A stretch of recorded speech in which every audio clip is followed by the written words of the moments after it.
आज हम इस वीडियो में करेंगे क्लास 6 हिंदी मंजरी बुक का पार्ट 11 समर्पण कविता के प्रश्न अभ्यास। आपको इस कविता की संदर्भ सहित व्याख्या चाहिए तो उसका वीडियो लिंक मैं डिस्क्रिप्शन में दे दूंगी, तो आप वहां से देख सकते हैं। चलिए इस पार्ट के प्रश्न अभ्यास शुरू करते हैं।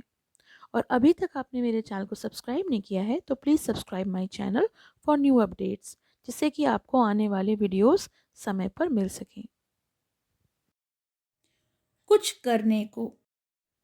कुछ करने को और विचार और कल्पना के जो प्रश्न उत्तर हैं उसे विद्यार्थी को शिक्षक की सहायता से स्वयं ही करना है। आगे बढ़ते हैं कविता से।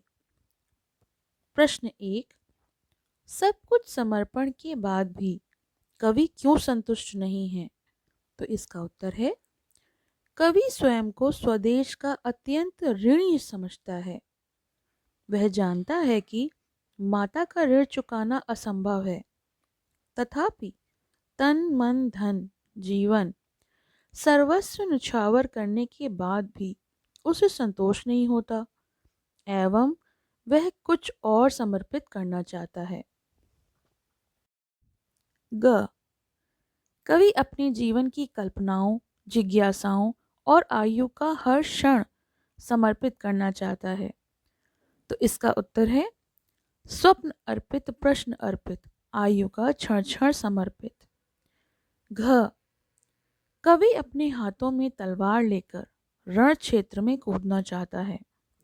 तो इसका उत्तर है, मांझ दो तलवार को लाओ न देरी, बांध दो अब पीठ पर वह ढाल मेरी, भाल पर मल दो चरण की धूल थोड़ी, शीश पर आशीष की छाया घनेरी। तो यहाँ पर कुछ भाव दिए थे हमें जिनकी पंक्तियां बतानी थी। तो ये प्रश्न हमारा हो गया। अब हम देखेंगे अगला प्रश्न। प्रश्न 2, थाल में भाल सजाने से कवि का क्या तात्पर्य है?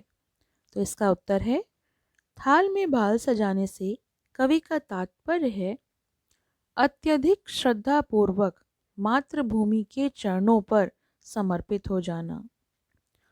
प्रश्न 3, निम्नलिखित भाव कविता की किन पंक्तियों से व्यक्त हुए हैं?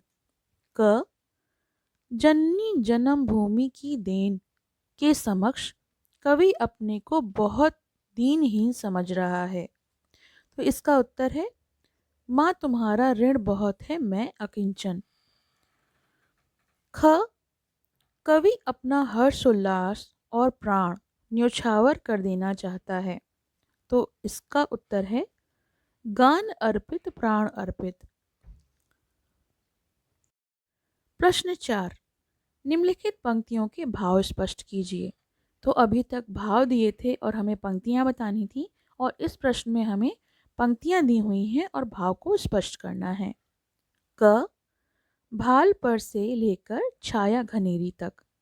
तो इसका उत्तर है, कवि अपनी मातृभूमि से प्रार्थना करता है कि हे जननी, अपनी चरण की धूल से मेरा तिलक कर दो और मुझे इतना आशीर्वाद दो कि मैं अपने देश की रक्षा के लिए हर पल तैयार रहूं। ख, गान अर्पित से लेकर कण कण समर्पित तक। तो इसका उत्तर है, कवि मातृभूमि की कृपा से इतना उपकृत है कि वह न केवल सर्वस्व समर्पित करने की इच्छा रखता है, अपितु अपनी भावनाएं, हर्ष उल्लास, प्राण एवं रक्त की एक एक बूंद न्यौछावर करना चाहता है। अर्थात समस्त भौतिकता के साथ साथ अपना मानस, चिंतन, मनन, इच्छा, अपेक्षा भी समर्पित करने की कामना करता है। भाषा की बात। प्रश्न 1, नीचे से लेकर समर्पित इस प्रकार के शब्दों के 4 जोड़े दिए जा रहे हैं, उनका अपने वाक्यों में प्रयोग कीजिए। क, घर घर, नासमझी के कारण घर घर में झगड़ा होता है। ख, मीठे मीठे, तो इसका वाक्य प्रयोग है, मीठे मीठे बोल किसे अच्छे नहीं लगते। ग, डाली डाली, तो इसका वाक्य प्रयोग है, बसंत में डाली डाली महक उठती है। घ, चलते चलते। तो इसका वाक्य प्रयोग है, इस दुनिया से चलते चलते भी मानव बहुत कुछ समेट लेना चाहता है। अंत में दिया है पढ़ने के लिए, तो चलिए पढ़ लेते हैं। थाल सजाकर किसे पूजने चले प्रांत ही मतवाले, कहाँ चले तुम राम नाम का पीतांबर तन पर डाले।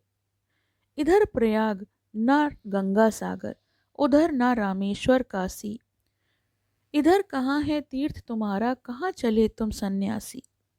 चले झूमते मस्ती से, क्या तुमने अपना पथ आए भूल, कहाँ तुम्हारा दीप जलेगा, कहाँ चढ़ेगा माला फूल। मुझे न जाना गंगा सागर, मुझे न जाना रामेश्वर काशी, तीर्थराज चित्तौड़ देखने को मेरी आंखें प्यासी। तो यहाँ ये पढ़ने के लिए दिया गया था और बहुत अच्छी पंक्तियाँ थी। आखिरी में दिया है शिक्षण संकेत, तो ये शिक्षकों को छात्रों को कराना है। तो ये तो हो गए कविता के प्रश्न अभ्यास। कविता की संदर्भ सहित व्याख्या देखनी है तो उसका वीडियो लिंक आपको मैं डिस्क्रिप्शन में दे दूँगी, तो आप वहाँ से देख सकते हैं। दोस्तों, अगर अभी तक आपने मेरे चैनल को सब्सक्राइब नहीं किया है तो प्लीज़ सब्सक्राइब माय चैनल, जिससे कि मैं आने वाले वीडियोज़ में आपकी ज़रूरत के अनुसार पाठ के प्रश्न अभ्यास और व्याख्या ला सकूँ। Thank you. पसंद आया हो तो लाइक करें, शेयर करें और चैनल को सब्सक्राइब करें।